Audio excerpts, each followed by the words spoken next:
Okay, what's up guys? Welcome back to the channel. In today's video, I'm going to be giving you guys my reaction and review of UFC 312, just the main event and the co-main.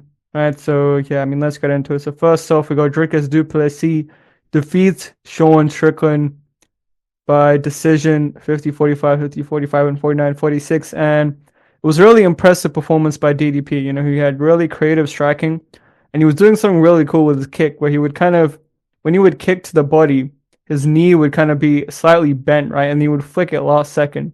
However, he'd flick those body kicks and turn them into question mark kicks. He was catching Strickland with those, right? It was really cool to see. He had spinning elbows, spinning kicks. He was targeting all areas of the body, right? He was going for the head, the body, the legs. You know, he was hitting every part. And he didn't even need takedowns, right? He only shot 2 takedowns, got one of them. And he just completely outstruck Strickland on the feet. You know, it was really impressive by Strickland. You know, Strickland on the other hand, I'm not really a Strickland fan, but to be honest, right, he looked off, man. He didn't look like himself. It looked like something was wrong. Maybe it was the stuff, maybe it was the health, problems that we heard. And I did think Dricus would win. I did predict Dricus to win by decision, but I thought it would be closer, right? I thought it was going to be more competitive than that. And then Dricus would maybe edge out each of the rounds, but Dricus won pretty comfortably. And yeah, man, I don't know what happened with Strickland. It just, like, I don't want to hate on TDP. Like, I do think he did really good. I am impressed by him, but it felt more like Strickland lost rather than Dricus won, if that makes sense. Like, Dricus did do a lot of good things, but when I was watching the fight, I was more like, what is Strickland doing? Like, those were my thoughts. I was like, what is Strickland doing? You know? And I don't know, man. He said low output. He couldn't get his jab going. Couldn't establish any attacks. And Dricus just was, constantly getting him, man. He was constantly getting him. And I don't know, man. Strickland, he wasn't even listening to his corner. His corner was giving him good advice. Step to the left when Dricus is southpaw, take away the power from the kick. Intercept with that cross, right? But I don't know. He wasn't really listening, man. He just seemed off, right? But I'm impressed with DDP, right? I don't want to make it sound like Strickland just lost, right? I do think, Strickland hasn't said anything yet. He hasn't came out with any excuses, but he definitely looked like he had stuff. He looked really slow. And I definitely think there was something wrong with Strickland line, but there was probably something wrong with Strickland, but not to take that away from DDP. DDP did well, and he probably would have won anyway, right? We saw he made adjustments. He fought differently, right, than the first fight, right? It wasn't exactly the same, right?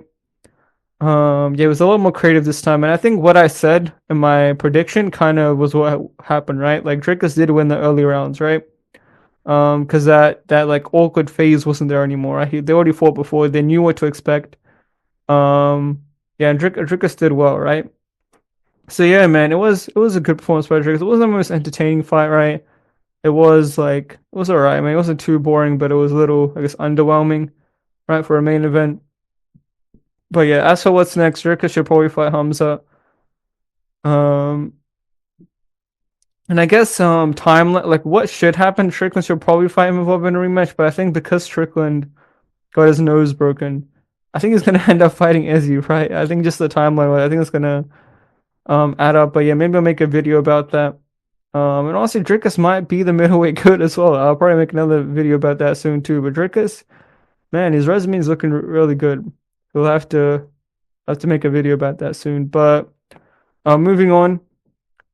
Zhang Weili versus Tatiana Suarez. Man, this was a complete domination, man. It was crazy because before this fight, people were talking about Tatiana like she was the next Khabib, right? But Zhang just destroyed her everywhere. Like, Tatiana struggled to get takedowns. She got a takedown in the first round. She got control time, but she couldn't really do anything with it, right? And Zhang was Zhang was landing good shots on Tatiana, right? And even on the ground, she was doing pretty well, right? I forgot the numbers, but she had a lot of control time towards the end, right? And she struggled. Yeah, look at those takedown times. Like 1 out of 15. Tatiana didn't do that well, right? So I think what we're learning is that specialists don't transition as well as we think they do, right? Tatiana Suarez, they were talking about her. She's some, jiu-jitsu wizard, jiu-jitsu specialist, right? But yeah, she just wasn't able to convert that on the ground, right? Same with Kayla Harrison. She's an Olympic judo medalist, right? But when I saw her fight against Vieira, she looked horrible, man. She couldn't get a takedown, right? And I think that's what we're seeing, right? A lot of these specialists, especially these like jiu-jitsu guys, these judo fighters, right? even wrestling, man, it doesn't transition as well. It doesn't transition as cleanly to MMA, right? So I think that's what we're seeing. The more well-rounded fighters are winning, man. And yeah, I think that's the era win where like well-rounded fighters are gonna beat specialists every time. You look at Dricus. Strickland's mainly a boxer, right? He didn't change anything up.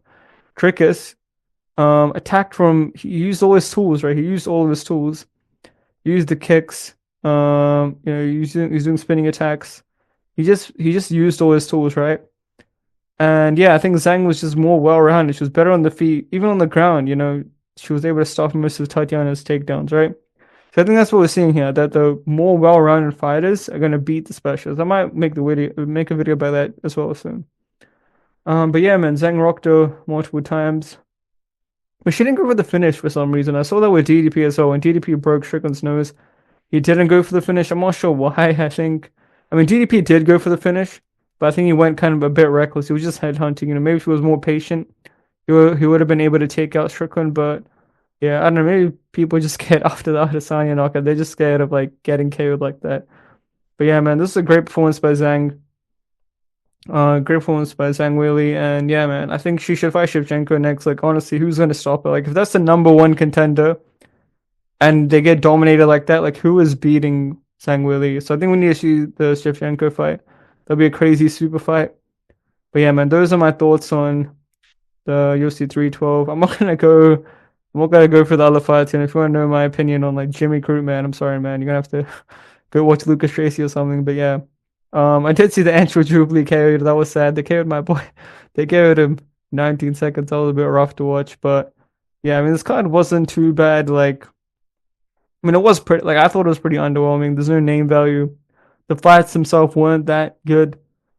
Um, but yeah, man, that's it for today's video. So, don't forget to like and subscribe. I'll see you next time. Bye.